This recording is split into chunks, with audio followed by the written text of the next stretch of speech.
right, welcome to the Sports Roundup. I am Danger. I have Shazer and the Eck.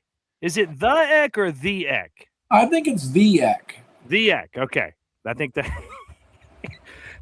these are the guys that we're gonna break down sports every week until we get tired of it, and we'll have special guests for certain weeks. We already have one lined up for next week. Don't want to give it away, but we're gonna talk sports. And this is a big week in Western PA because high school football kicks off. And I was looking at the lineup, guys, of games this week. Man, there's a whole bunch of rivalries. If you look at the bottom of the screen there, Moon at Montour, Mount Pleasant at Laurel Highlands, Mount Lebanon at Upper St. Clair, Penn Hills at Franklin Regional, Uniontown at Brownsville, North Hills at North Allegheny. There's more. I was kind of shocked to see all the, rivalry games for week one. I think here's some more coming up. Beaver area, Central Valley, Charleroi at Monessen, Chartiers Houston at Fort Cherry, Cornell at Stowe Rocks. Is that where you went, Shazer, Stowe Rocks? Yeah, graduated in 1990. Yeah, born and raised. Cornell, a rivalry? What's that? Is Cornell a rivalry? I mean, it's obviously right next door. Well, when I grew up, Stowe Rocks and Montour was a rivalry. That's changed a little bit. Stowe Rocks not being as big a school, and they don't play Montour any longer. But yeah, I'm sure them and Cornell, and they got their own rivalries down there. But yeah, when we grew up, it was always Montour, Stowe Rocks. I don't know if that's every year. I would always cover high school football on my radio show. I'd always have Matt Fargo come in on Fridays, and we'd talk about all the games. And I don't remember there being so many, like, the school district right next door, week 0. That's what this is, by the way, week 0. They don't start on 1. They start on 0. I think when the WPIAL changed it to 6 classifications, it kind of went away from that neighborhood rivalries. A lot of the schools that are, butted up against each other, they went in different sections and schedules changed. I think that's probably one of the reasons Stowe Rocks and Montour no longer – they no longer play. But yeah, it's pretty cool to see, some local people playing each other and, hitting it off with the high school football season. I know I'm extremely happy because all summer, a lot of my cousins, my brothers, my nephews, they all coach high school football. And I've been hearing about it for the last 3 months. It's about time we finally get to play and, quit doing some predictions. It's getting on the field, and it's time to make it happen. Yeah, no doubt.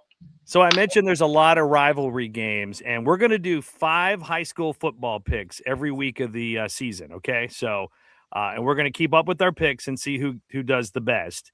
And all of our games, all 5 of them, are rivalry games. They're school districts that are neighboring each other, and we're going to start right off with Chartiers Valley at West Allegheny. You two guys live over. We'll just go ahead and throw it out there. You live in Chartiers Valley, and that backyard you're looking at right there behind me is West Allegheny. So who wants to go first on this one? Well, I feel like you're going to go with Palco. You just had a interview with Bob recently. Yeah, and I do have this picture right here of me and Palco. Got the picture to prove it, so he's a homer. I am going to go with a upset here with Char Valley 24 to West Allegheny 21. Oh, you even picked the score. They've got a good coach at Char Valley now, and they've got the offensive line back, and it looked like they've got some good key players in key roles, and I look for a little bit of an upset there. Well, and didn't Chartiers Valley – now Chartiers Valley, for anyone watching this that doesn't know, is I think it's fair to say it's a basketball school. But that's last year they beat West Allegheny in football, and I think it was the first time in 20 years. So if they were to do this Friday night, that'd make it 2 in a row. Exactly. Do you want to go? I look for them to have a good year. I think it's a good coach. Rob and I had talked about that recently, that the coach is a good quality coach. Shazer, what do you think? West Allegheny or Chartiers Valley at West Allegheny? Who do you like? So, going back to the coach, Coach Steve Spence, he's been there for 2 years. I don't know him personally, but I know a lot of people, working in the township that actually know him. They speak highly of him. He's able to turn that program around. Last year, I think it was one of their first winning seasons in a while. They went 7-4. They got their quarterback, Owen Wheatgraff. He's a great athlete. He's coming back.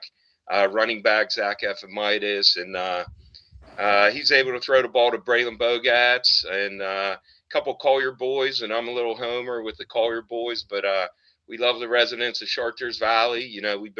I've been living here for 20 years, and I know you're a Pelco guy, but taking over a new program and changing the playing style, and getting new guys out there with a completely new staff.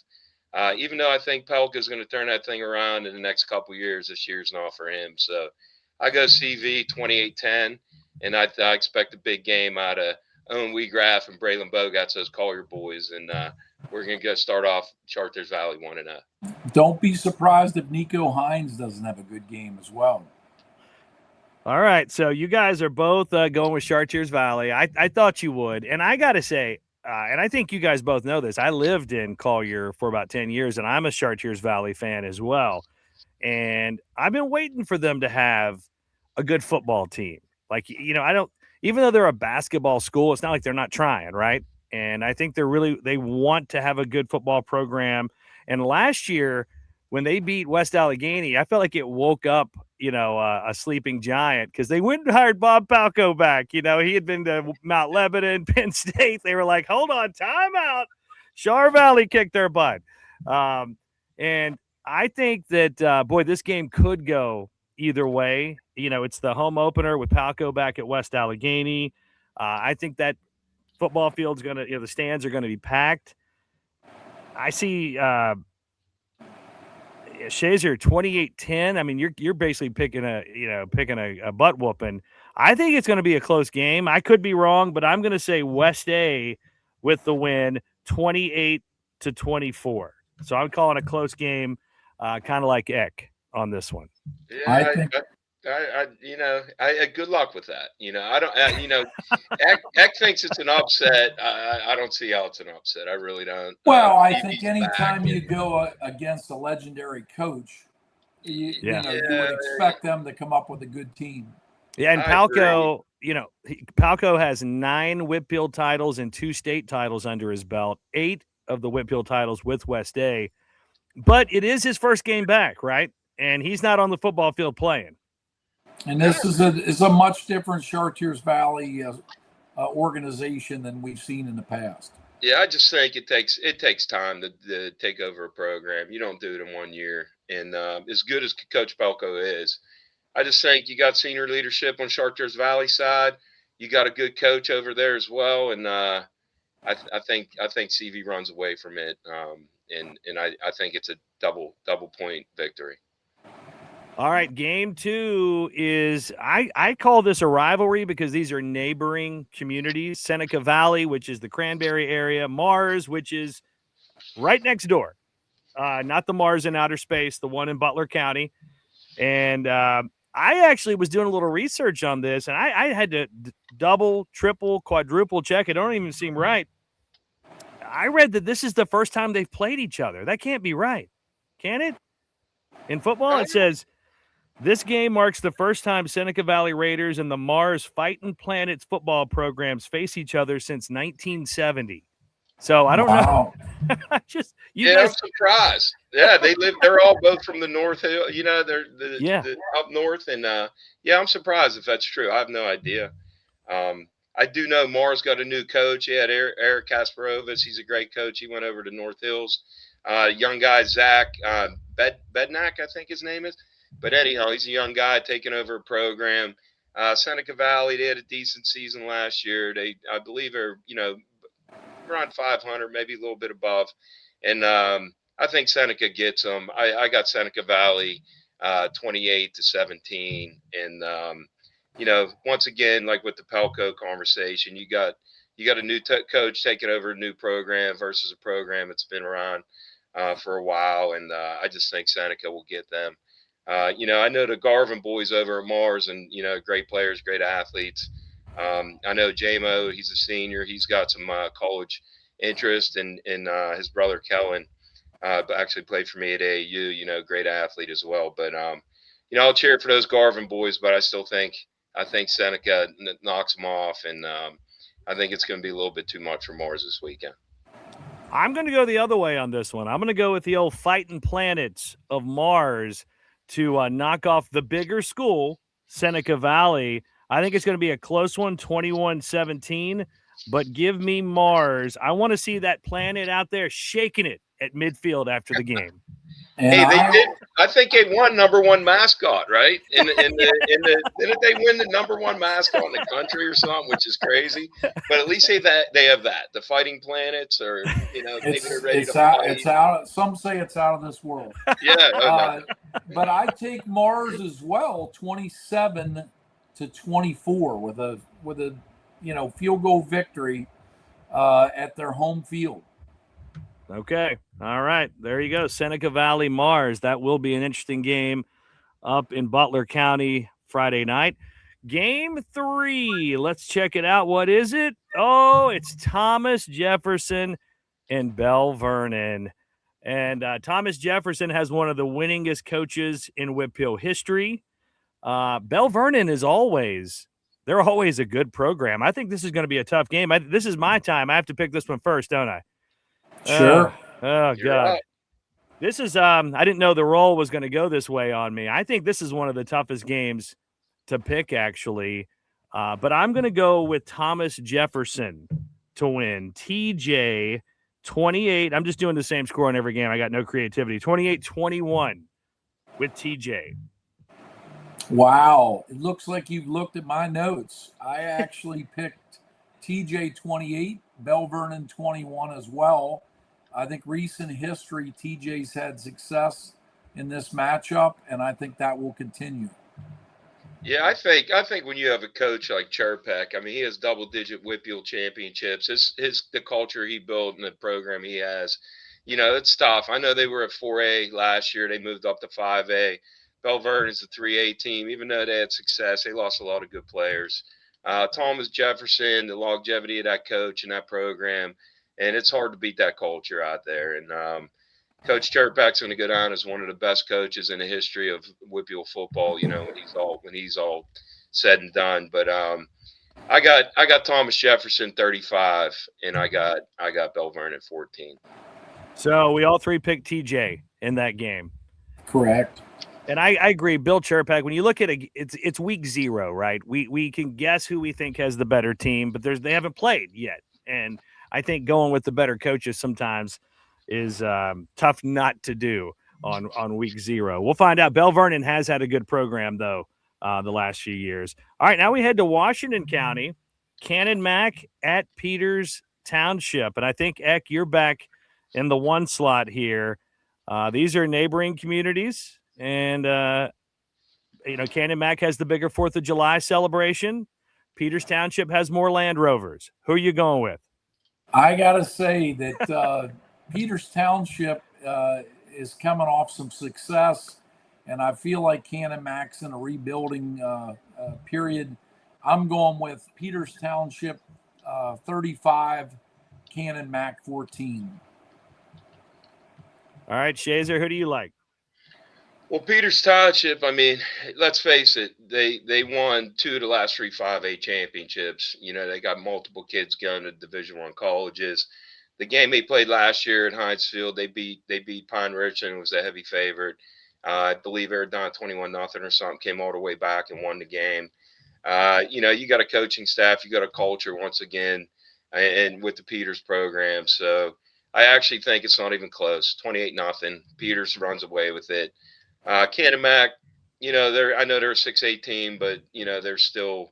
I don't think they're level with Peters Township, and I don't even think the game's close. Wow, that's a pretty bold statement. I think this could be the maybe the biggest blowout in this our 5 picks that we have here today. I think we might all be gentle on our prediction here. I got Peters winning 45-10. Wow. But it could be worse, though, really, guys, right? We could be talking next week going, we didn't see the triple digit coming up. All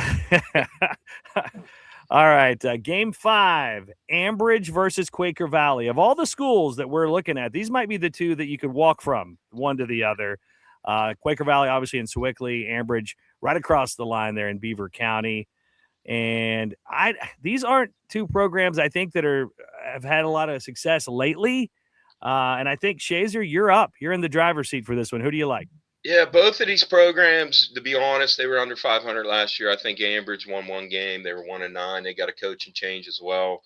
Quaker Valley, I believe they finished like 4-6 last year. Both teams struggled last year. Just assuming they're coming back, one with a new coach. Quaker Valley, they already have people in place. Ambridge struggles the last couple years. I think it continues. And I could see Quaker Valley run away with this one. I'll give Quaker Valley 30-13. Wow. And I just found that both teams were kind of struggling in the recent past. And to get the year started, I have Quaker Valley nudging 17-14. I see this being a low-scoring game too. I did.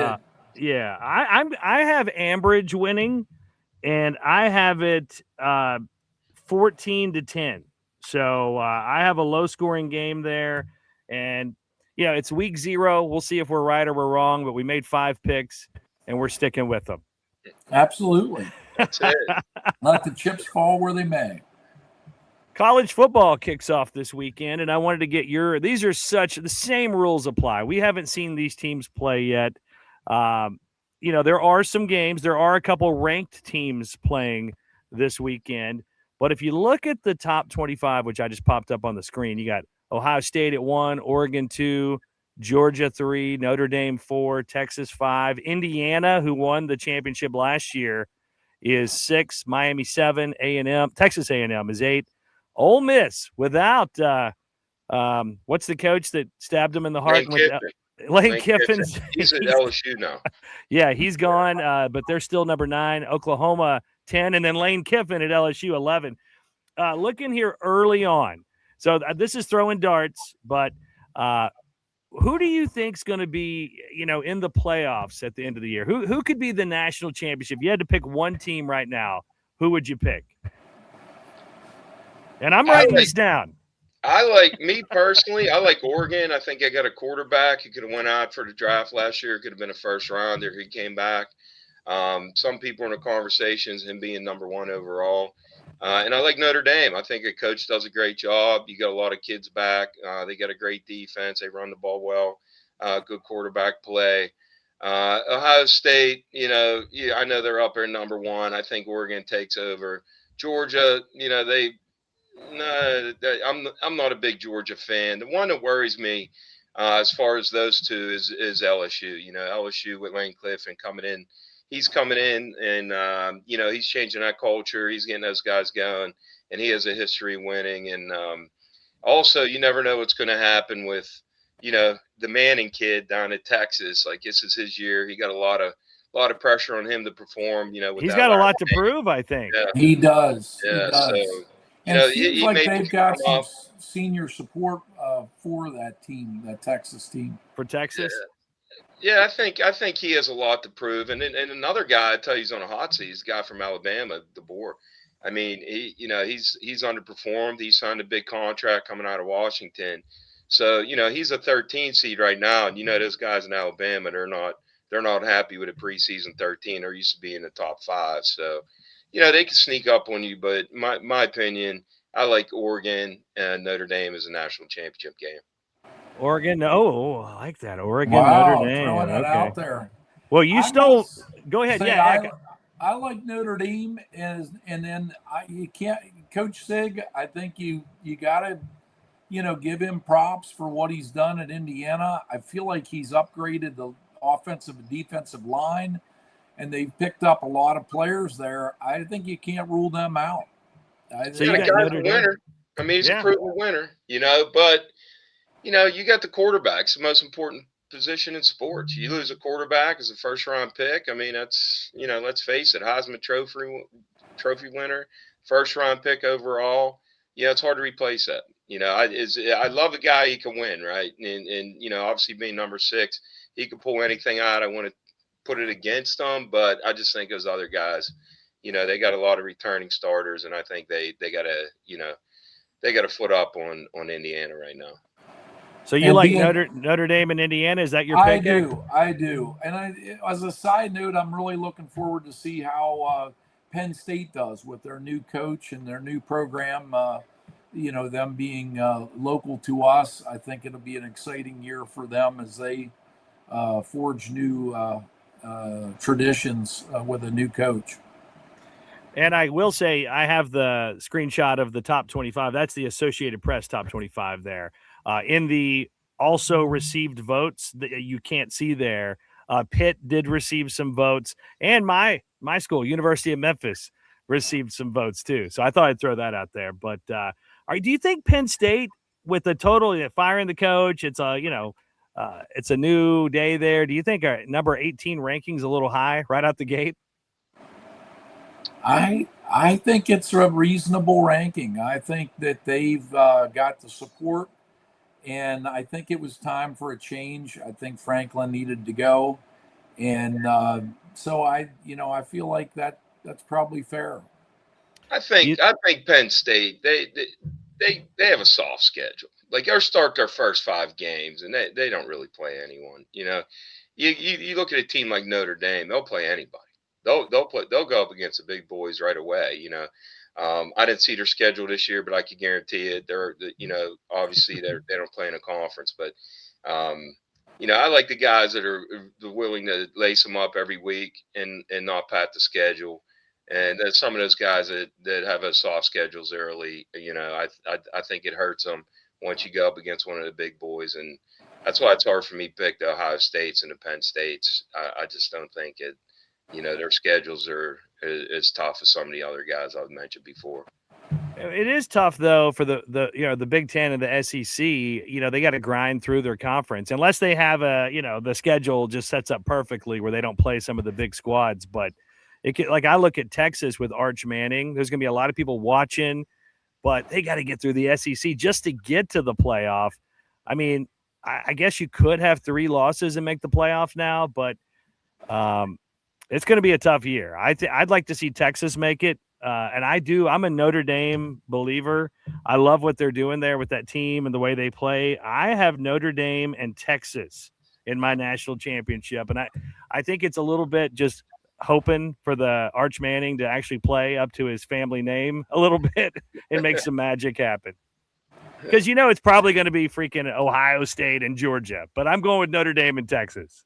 Yeah. So we've got September 12th. We've got Ohio State at Texas. Would be an interesting matchup. Yeah, with the 12-team playoffs, you can have 2, maybe even 3 losses, though. You know what I mean? So I think it's safer for Texas to say, "Hey, let's play Ohio State," because if you win, it's huge, right? And if you lose, it's a quality loss, unless you lose 55-0. I'm sure the NCAA wants Texas out there. They want that Manning name, and I'm sure we're going to watch almost every game that he plays this year. So I wouldn't be surprised if Texas is in there at the end, but I just he hasn't proven to be able to win the big game, and until he does that, I'm not willing to pick him. I'd take Cignetti over Manning at this point when it comes to. He's a proven winner versus, it's because your last name is, a certain last name doesn't make, eventually you got to play the game. And I think that's shown itself to be true already at his time at Texas. He has not lived up to the hype yet at all. But let it be pointed out here that we all 3 have Notre Dame in our national championship game. It gets different. What's the chances? All right, this isn't something that Yenzers talk about much. I'll just be honest. It's a team that by now we've usually forgotten all about. But the Pittsburgh Pirates did win last night against San Diego, and it's August 26th. They are 65-69, which, if no other story, they actually have a chance of not having a losing record this year, which would be the first time, I think, since 2015 that they finished 500 or better. So they got 28 games left. And they're 6.5 games out of the wild card, out of the playoffs. And I don't know which one of you guys wants to start first, but the question is, do you think they can make the playoffs? And if not, do you think they can at least finish with a above 500 record? And what is this a disappointing season if they didn't? As far as I'm concerned, they're done. You know, you don't have pitching. I think I was reading an article. If every team in the major leagues played 7-inning games, the Pirates be the number one team in Major League Baseball. And you can fact check that, you know, and I could tell you this, 6.5 games out now. By the end of this season, they're going to be 12.5 games, if not higher. You know, the injury bugs hit them early, you know, with Cruz getting banged up. But either way, you know, we came into the season, we started spending some money. That kid, that Brandon Lau at second base, he's a dynamic player. We're going to end up losing him. But Skeens was kind of a disappointment this year. And, you know, it's probably all in all a disappointing year based on the fact that they're finally willing to spend some money and we're still in the same boat as what we were. Even at 500, you don't win anything in baseball 500. So, you know, not too confident that they're going to do much better than where they're at now. And, yeah, I don't see them making the playoffs. And I know that they really need to worry about getting the pitching and hitting, not just one or the other, you know, for years to come, because you got Skeens to re-sign. And if they are looking to keep him, but, yeah, the Pirates got a lot of figuring out to do in the offseason like they have in the last couple of years. And, you know, it was exciting at the beginning of the year, but it's same old Pirates. And I think it's going to end that way. And I think we're under 500, and I don't think we make the playoffs, and I don't even think it's close. Yeah, until you change the mentality, and you know, winners win, and anything less than winning is a disappointment, you know. And I feel like the fact that we're talking about, you know, just the wild card game as our goal is disappointing, you know, as a fan. So I mean, it's too many teams to overcome, and with everything Rob said, the struggles that we're having, I don't see it happening. I think we're on to the Penguins and the Steelers. You know, I don't see it happening. And it's a great ballpark, but it's hard to cheer for the Pirates right now. Yeah. No, you know, I've kind of been boycotting the Pirates since they traded when they had that nice run 2013, 14, 15, and it was kind of electric for a minute. You know, they had lost for 20 straight seasons. Exactly. And it was like they're back. And then when they traded away players like McCutchen saying, well, they're past their prime. And then they played for 10 more years, you know, and then we brought them back. They're still good now. Well, we traded them away 10 years ago, and I thought they were washed up then, but we brought them back now. Let me tell you, can I tell you my Pirate experience this year? Yeah, yes. So me and my wife, we go to a game. Her company has tickets, and, you know, we go with the kids, and, you know, we meet friends. It's Skeens versus Ohtani, right? So the game's 2-2, and there's a rain delay in the 7th inning. So we pull Skeens. He scores 2-2. The 8th inning lasted an hour and a half before we got one out against the Dodgers. I sat there for one inning longer than I had the previous 7, and I walked out and I said, I'm done with this, and I haven't been back. I mean, you got to be able to put a product on the field, you know, to keep your fans engaged, keep people around. And to be honest, it was like that day I was like, we don't have it. We don't have it. You can't rely on one guy, and you can't rely on scoring 9 runs every single game to get a W in the MLB. So, yeah, Pirates are a couple years out. I guess the end of my thought, I also don't believe they'll make the playoffs, and I don't believe they'll have a winning record or even a 500 record this year. But there were times this season where I thought, you know what, we're close. We're close. But here we are. I'm pointing out the positives there with the 6.5 games out of the playoffs, because if you were to look, we're about 2 games out of last place. So I was trying to be positive, though, guys. All right, No, let's I'm Steve. positive. I'm positive they're not making the playoff. I'm positive of that as well. Yeah, there's a lot of I think positivity, buddy. we have one thing we all agree on. That Notre Dame's going to make the national Notre championship. Dame. We can Yeah. let's agree on that. Yes. Let's do now. Obviously, as we continue this show, this is something we'll be talking about a lot. The Steelers. We still got 2 weeks before the NFL kicks off. But I did go to the preseason game Friday night against the Jets, and Will Howard played the first half, and Drew Aller played the second half. And neither one of them, I thought, played worth a darn, to be honest. We know that Aaron Rodgers, he's not playing any of the preseason. He is the starting quarterback. He's a future Hall of Famer, 5-time MVP. We know that. But if you had to rank, and that's what we're going to do here, the 3 quarterbacks that are currently standing over on the sideline, who's 1, who's 2, who's 3. And if you want, I'll go first on this one. If you, all right. I'm not down with the Mason Rudolph thing anymore, and I know it ticks some people off because I get it. He's a skilled backup, but we drafted Will Howard last year, and we drafted Drew Aller this year. The order I would have these quarterbacks right now is I would have Will Howard as the backup, number 1, followed by Drew Aller, and I wouldn't even keep Mason Rudolph. I would trade him to someone. But if I have to, it's Will 1, Drew 2, and Mason 3 on my depth chart behind Aaron Rodgers. I'll jump in after that. That's the way I started thinking about this, because I think we need to look toward the future and figure out who is it? Is it Drew, or is it Will, or is it somebody else? And Mason's not helping you with that. My disappointment is this second game when neither player, Drew or Will, didn't play well. And I think that's more on Will to me than Drew. Will's been here a year. He had some injuries and had some issues last year. But I would expect him to have come in and earned that third spot. And so as it stands at this moment, I still have Mason Rudolph in there as the 2 behind Aaron Rodgers. However, if Drew or Will can be a standout in these next preseason games, I would look to do the same and drop Rudolph, give him to another team. He's been great for the Steelers over the years, but I feel like we have to focus on what the future might bring. Yeah, I mean, to be perfectly honest with you, Mason Rudolph has had his opportunities and done nothing with them. The last couple of years, last year he had a couple starts. Years before he had a couple starts.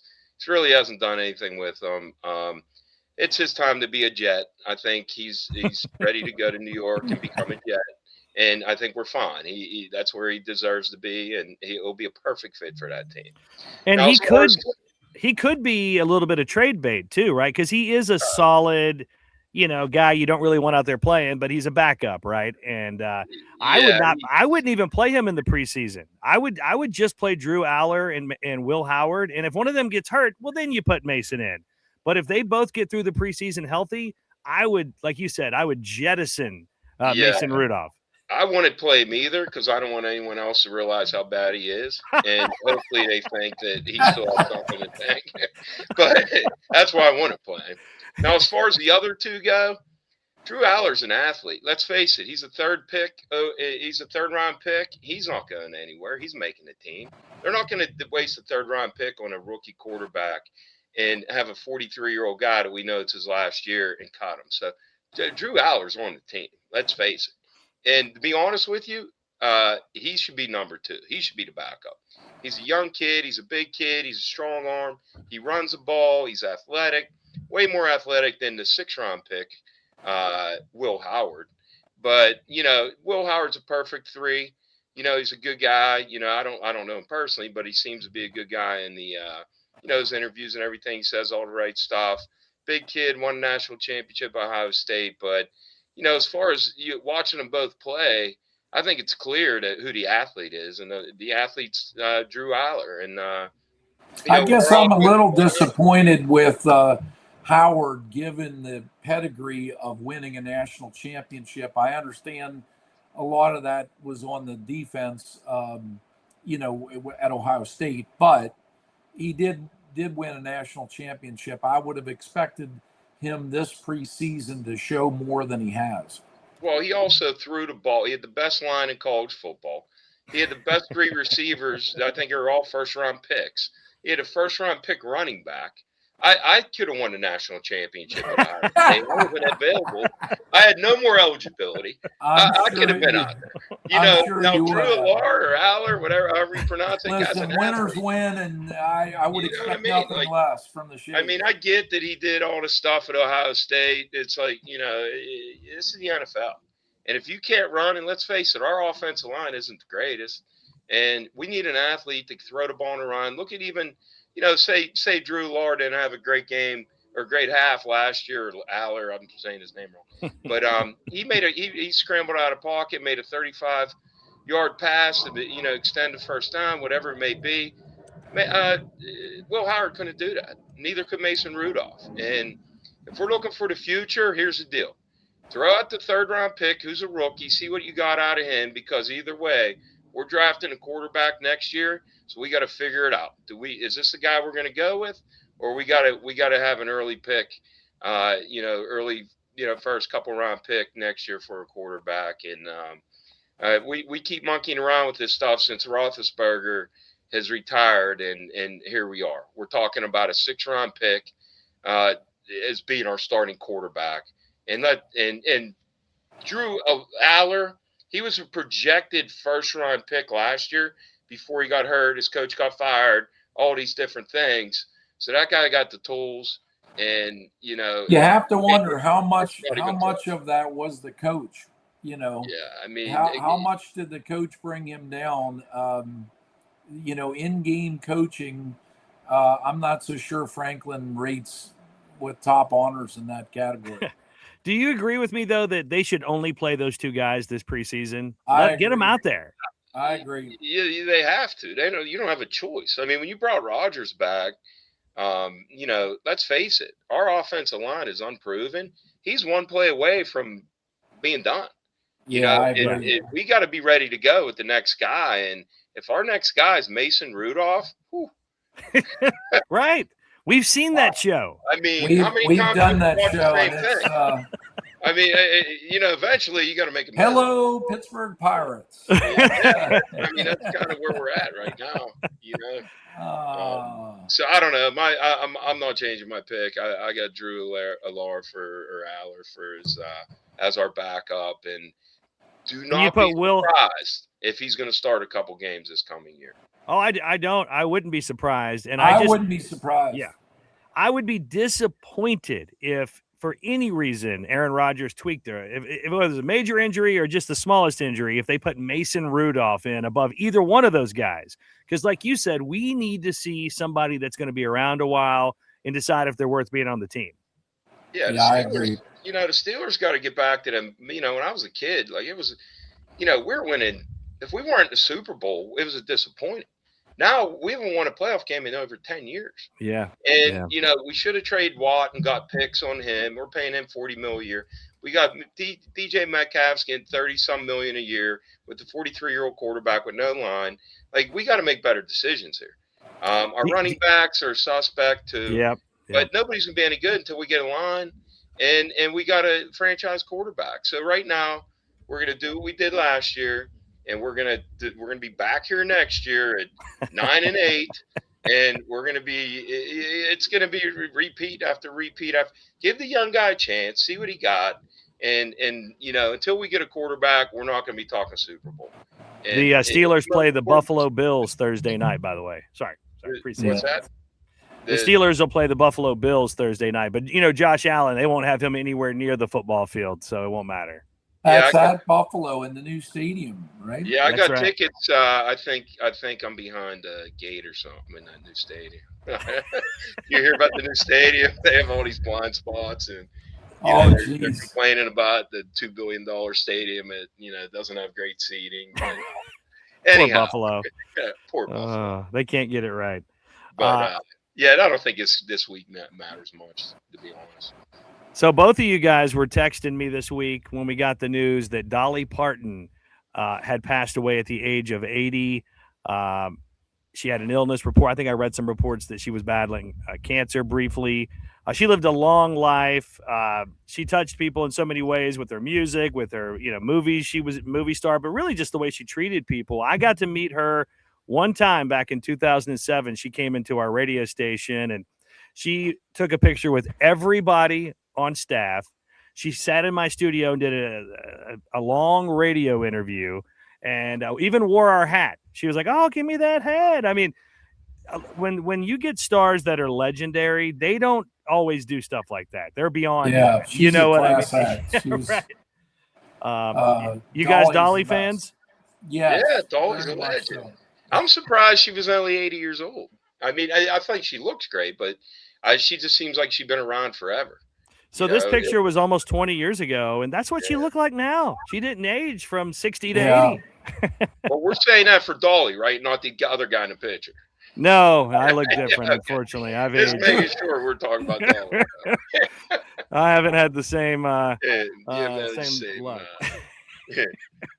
Care. Same crew taking care of you, huh? So we covered WPIAL. We covered college football. We talked about the Steelers quarterback. There was only one other thing that I wanted to bring up with you guys here on episode 1 of the Sports Roundup. I was in the actually, there's two things. I want to get thumbs up or thumbs down. I was at the beer distributor, which is a Pennsylvania thing. We have beer distributors. And there was a stack of pumpkin beer almost touching the ceiling. And it's August. And I know that's not weird. It's every year. But the question for our panel here is, because I know you're both beer drinkers, pumpkin beer, thumbs up or thumbs down? That's a thumbs down. Yeah, I'm a down. Anything. Pumpkins are made for carving. Pumpkins are made for pumpkin carving. Pie. I don't like pumpkin anything. No, I don't mind pumpkin pie now. I might not be so bad. I don't mind pumpkin pie. Yeah, I'm not a pumpkin guy. I mean, I don't get it. I know a lot of people like it, but it's not one of the things I like. They're stocked up there, though. That's an Imperial if you guys are needing to go over the Essex beer. They're ready for you. Wow. You pull one of the bottom cases there and you got it's like Jenga. You got a rainfall.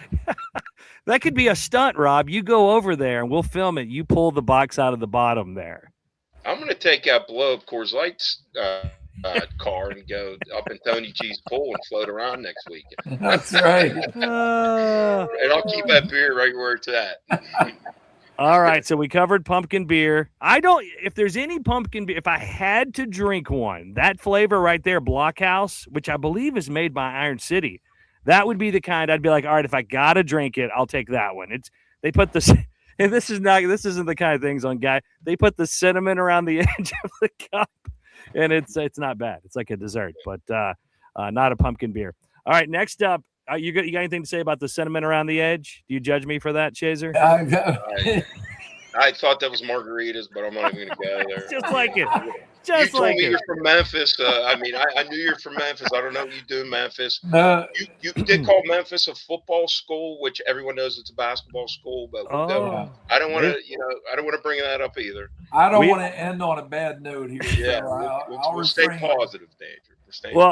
I'll before I get to the last video I'm going to show you, I'll just throw it out there. I'm rooting for University of Memphis football. They're in the American Conference, and they have had, I think, 10 straight winning seasons. For football, are you Purdue or Indiana? Who's your team? It's Purdue, right? Well, I mean, it's very sad that I picked Notre Dame and Indiana. That I did Indiana schools, Purdue. And we haven't had a good football team in years, so it's very disappointing. But it would be Indiana for football this year for sure. We've turned into a basketball school, and Indiana is no longer a basketball school. So you share your loyalty. Danger. That comment right there is debatable. Maybe episode 2, but what he just said, the facts are not there. Purdue is not a basketball school. To be a basketball school, you got to actually win something. And until they win something, you know what they are? What are they? They're a B-level school. Oh, that's I don't. hurtful.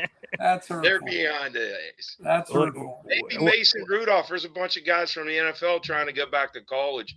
Maybe Purdue could grab Mason Rudolph and try to go 6-6 again this year. I think that is on our list today. That to was one of the discuss. things. Yeah, the SEC and the Big Ten have banned NFL players from returning to college football and playing. And I just saw an alert this afternoon saying that the ACC is considering it as well.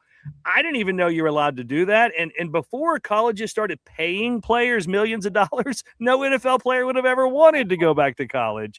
What is going on with this, guys? Well, I think wasn't it the Louisiana was trying to pick up a big time player, and I think that's what caused this all to be front and center. I think it's ridiculous. I like what the Big Ten and the SEC have done. I look for the Big 12 and the ACC to follow suit. We got to get this straightened out. So here's the thing with that, though. This year's kind of a strange year because when the NCAA changed that rule that you could come back for your 5th year, right? So the guy the tight end that left Ole Miss went to the Cleveland Browns and got hurt. He's going back to LSU because Lane Kiffin was his coach at Ole Miss, right? So the Cleveland Browns cut him because he got hurt. He never that 5th year option didn't come out until they declared for the draft. So these kids this year do have some type of excuse because if the NCAA would have released that information ahead of the draft, they could have stayed for their 5th year. Now, I think they should allow that and honor that this year. Going forward, they could put the new rules in place. But you can't make rules against a kid, and then when he wants to, then after the fact, you want to hold him accountable. It's one or the other. And that's what's going on this year. Like I said, the NCAA offered that 5th year late in the season after the draft. That causes all this confusion. But these guys, there's a lot of misinformation out there of why they're doing it, and that's the reason why. That's what Lane Kiffin's saying. That's the facts. I mean, the facts are on the table. That's not what he's saying. He's just saying, hey, this is why. This is the rule. Yeah. And Lane, we you know what I mean? It's it's one of those things like, hey, these kids are trying to do what's best for themselves, and if sports are still in play for their future, why not take advantage of it? But I think it might be time to hang it up for some of those guys. Yeah, I mean, I just think with them putting that rule in late and giving everyone a 5th year, so for this year, I could see the reason why. But after this year, then I think it's silly. I see. He sounds like a lawyer there, He does. He does. But I mean, listen. Here's the reality. We're trying to. I think college fans are trying. Only fans, and maybe some coaches too, because it's hurting them with their recruiting and everything. We're trying to have some sort of purity to college sports. It's over. These NFL players only want to go back because they're going to make millions of dollars. It's pro, so. Maybe the answer is there are no rules. There's no more amateur sports in college. Right. Let's face it. That's gone. They're semi-pros. It's like Shazer Sanders in Cleveland at the Browns. I mean, he took a pay cut to go to the Browns from Colorado. I think he would be a senior this year, right? He would make more money if he was still at Colorado than with the Cleveland Browns. You want to hear a funny fact? So LeBron James signs for the 76ers, right? He's one of the top 3 players of all time. Debatable, right? I think he is. Oh, that's a good show. We'll do that next when we get close to it. I like it. LeBron James is making less money than 10 players in college basketball. LeBron James. Yeah. Think about that. You have one of the best players of all time. That draws tickets, sells tickets. That draws tickets, the whole thing. And you have a freshman and sophomore in college making more money than that guy. Now, we all know he makes billions of dollars off the court. I'm saying as far as contract goes. So we got to. My heart doesn't break for LeBron, but I get your point.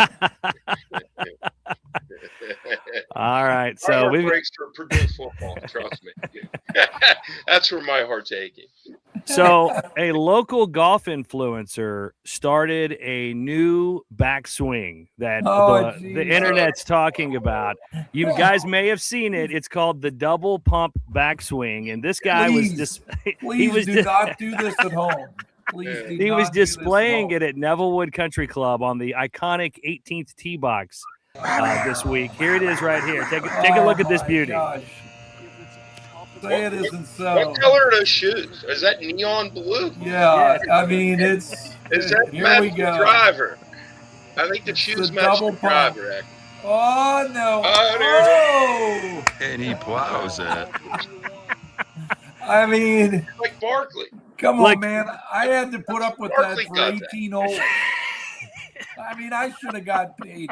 I should have got paid LeBron money just to have to put up with that. I witnessed it. We were at Ronald McDonald outing in Valley Brook, and he was so proud of it, and everybody was looking around.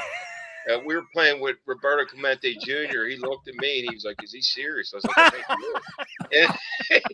I mean, when you say, "Is he serious?" I'm like, "Have you seen his shoes?"